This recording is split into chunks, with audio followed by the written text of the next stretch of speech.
How to Read Books. S. I. Povanin. The book is about the techniques and skills of rational reading, the psychological foundations of perception and assimilation of the text. One of the first and probably the best and most accessible to the widest reader, manuals on reading techniques. The author S. I. Povanin in his preface to the first edition called this book a short introduction to the art of reading. The Soviet Marxist philosopher Sergei Inokentiyevich Povanin is known to the Russian reader for the popular brochure The Art of Argument, on the theory and practice of the dispute.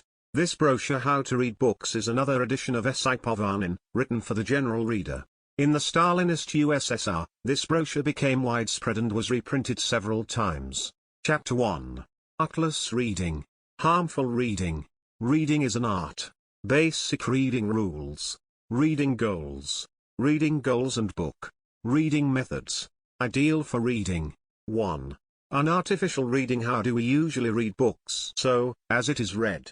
So, as our mood suggests, our mental properties, established skills, external circumstances. It seems to us that we are not bad at reading.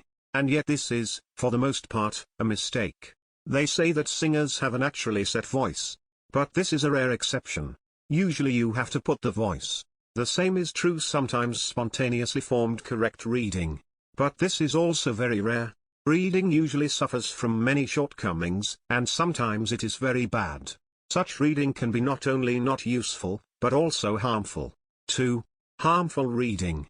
Bad reading is harmful, first of all, because it deprives of the enormous benefit that good reading gives. But it can do other harm as well.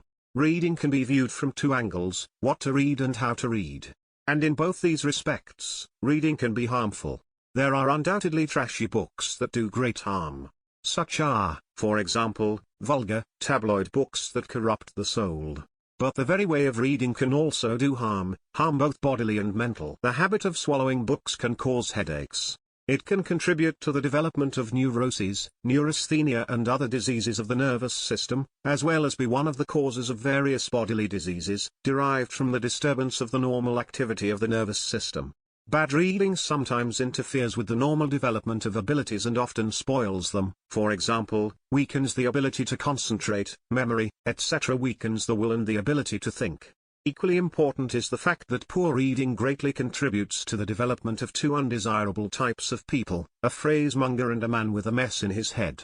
A phraser is someone who likes to say loud words, while in his soul there is no correspondence with these words. Thoughts, feelings associated with them. He is in fact deeply indifferent. His life and actions are often determined by completely opposite his thoughts and feelings. A person with a mess in his head has different fragments of knowledge pulled from everywhere, and they are all without communication with each other, without a system, poorly understood and completely undigested. Such a person, of course, lacks any harmonious worldview, and talking with such a person is torment. Quotes and references rattle and fly from his lips, but in vain you try to grasp the general meaning and marvel at the amazing conclusions that are drawn from this material. You listen and you are amazed. A person with a mess in his head is the fruit of false reading, the result of poor reading, cramming and lack of logical training. Our review of the harmful effects of misreading would be very incomplete if we did not mention another danger, which is also associated with misreading. We are talking about the relationship between books and life, theory and practice, the gap between which was such a frequent occurrence among the pre-revolutionary intelligentsia and gave rise to such tests as the types of people thinking bookishly and idly chatting. This was especially common in the social sciences and in the field of morality, and now it is still there. It would be naive to think that the revolution can automatically eliminate forever the very possibility of the appearance of such chaff. Weeds are always very tenacious, and when they are not paid attention to, they easily and violently grow back.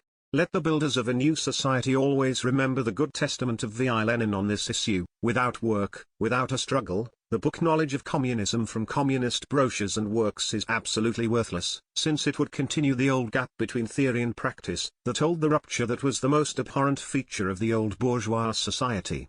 3. Reading is an art. Man himself rarely notices such shortcomings in himself.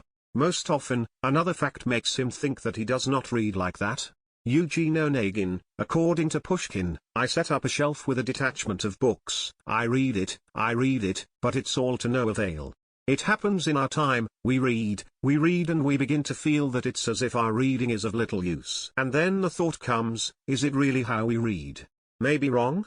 And we begin to look for advice, instructions, rules. We begin to suspect that there is an art of reading. If we do not stop on this path from the first steps, we will make sure that reading is really an art, an important and difficult art. We will find through the words of Goethe, these kind people do not even suspect what works and time it is worth learning to read. I myself have spent 8 years on this and I cannot say that I have completely achieved the goal. We will understand that as in music there are 2 types of artists, the composer who creates musical works and the performer performing them on the piano and other instruments. So in the field of verbal art, in the field of scientific and poetry books, 2 kinds of private arts are required, the art of the author and the art of the reader. 4. Basic rules of reading. A skilled reader should, a, if necessary, take from the book in full everything that it can give. Squeeze out, drink, absorb in full everything that is valuable in it and can be given by reading. B. Adapt the way of reading to the purpose of reading. One of the main drawbacks of non-artificial reading is that no matter what the book, we all read about the same. The difference is not very big. Anyone who is used to reading quickly, looking through, will equally view Tolstoy's War and Peace, and the novel by Dumas, and Sherlock Holmes, and Einstein's theory. Those who are accustomed to reading slowly read the newspaper as well as a major essay on political economy. This is also wrong. Although in this case there is less harm, there is still harm. The basic rule of the art of reading is this: the way of reading depends on the purpose of reading and is entirely determined by it. 5. Reading goals. Reading goals can be very different. I will list only their main groups. Apart from reading Gogol's Petrushka or Goncharov's Valentine, the lowest group of goals will be, reading in order to kill time, to distract from unpleasant thoughts, reading for fun, when, for example, the question is posed, what to do? To read something or to spill over into the game of cards. This can also include a number of similar goals, including reading, to fall asleep. The highest group of reading goals is, a. Reading to learn about something, replenish information, etc., such as the reading of newspapers, brochures, some books, letters, new books on the specialty, etc. b. Reading for the well-known moral, volitional influence on the soul, inspiring reading. There are books that we read not because they give new knowledge, but because they infuse new strength into the chest, raise the mood, excite to exploits. v. Reading large works of art. Such reading is not entertainment, as some think. It is an important and necessary means for expanding your horizons and experience, for deepening your worldview, thoughts, feelings. g. Reading to study some book, some question, and, finally, e. Reading for self-education. 6. The purpose of reading and the book. Which of these or similar goals we set when reading, often depends on the book. In general on the reading material, for example, Kant's Critique of Pure Reason or Hegel's Science of Logic. Hardly anyone would read for the sake of entertainment or amusement, and a newspaper feuilleton of the usual type is for study. The Adventures of Sherlock Holmes is of little use for educational purposes, and whoever looks for moods that excites heroic deeds will not take analytical chemistry for this purpose. But the same book can be read for different purposes. For example, Homer's Iliad can be read as a great poetic work. Alexander the Great, they say, constantly reread it because the image of Achilles served as an ideal for him. The corresponding places, a source of inspiration. A learned historian can read it from his own point of view, as a source of information about the life of ancient Greece, etc. You just need to remember the basic principle stated above. The ways of reading depend on the purpose of reading. Whoever reads the Iliad as a poetic work, obviously, must read it differently than a scientist or Alexander the Great. 7. Reading methods. Reading methods also fall into groups. The main ones are as follows. First group. A. You can flip through the book. B. You can view, run it. At the same time, a skilled reader grasps only the most essential in general or the most important for him, the main thoughts, facts, etc. B. There is a slow, incomplete reading, selective. They do not read fluently, thoroughly, but with gaps. For example, in the historical novel, inserts from history are omitted. In the Iliad, the so-called catalogue of ships. D. There is a reading complete, without gaps, but also without much work on the material. E. Finally, you can read the book with elaboration of its content. At the same time, this method is the best reading school. He who has not read and does not know how to read with elaboration will never reach the degree of ability to read in general and to look through the book well, which is available to him according to his abilities. Second group. There is passive and active reading. With passive reading, we seem to surrender ourselves to the will of the author. No criticism, not even a clear assessment. We simply experience his thoughts, feelings, images, we merge for a while with his personality, we look with his eyes, we delve into his experiences. We live in his world, for a while forgetting about ourselves, about our I. Whoever loves poetry, let him remember how he reads his favorite poem by his beloved author. With active reading, on the contrary, our eye is constantly aware of itself, evaluates the thoughts of the author, agrees with them, criticizes them, processes them in its own way, draws conclusions, etc. A typical case is reading an article that contradicts our views. Third group. Superficial and in-depth reading. It is difficult to clarify this difference and its essence in short words. No doubt everyone feels it, so just a few indications are enough. First of all, let me give you a comparison. Let's imagine a barrel of water. If we put the end of a stick into the water for a short time and begin to circle it, the water will begin to move at the surface, but not deeper. We lower the stick further, continuing to circle it, and a more significant part of the water moves in. If we lower the stick to the bottom, all the water will soon be in motion. This rough comparison illustrates somewhat the difference between shallow and deep reading.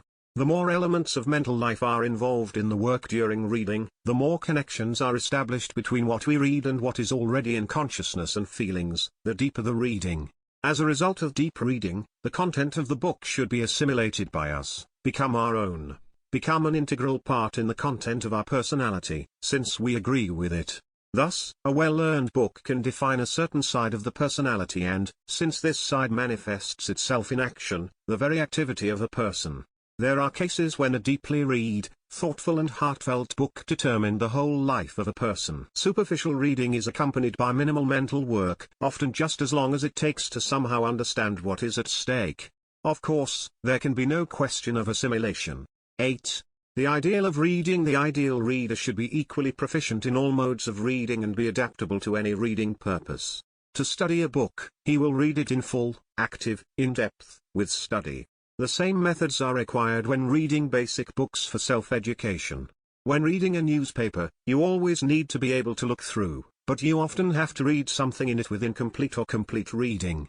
Finally, occasionally, and in the newspaper comes across, especially for a specialist, and such material that is useful or even necessary to read with elaboration, with extracts, etc. But no matter how he reads, his reading will be distinct, i.e. he will have a clear idea of what he has read, not vague and vague. Clear reading is a prerequisite for good reading.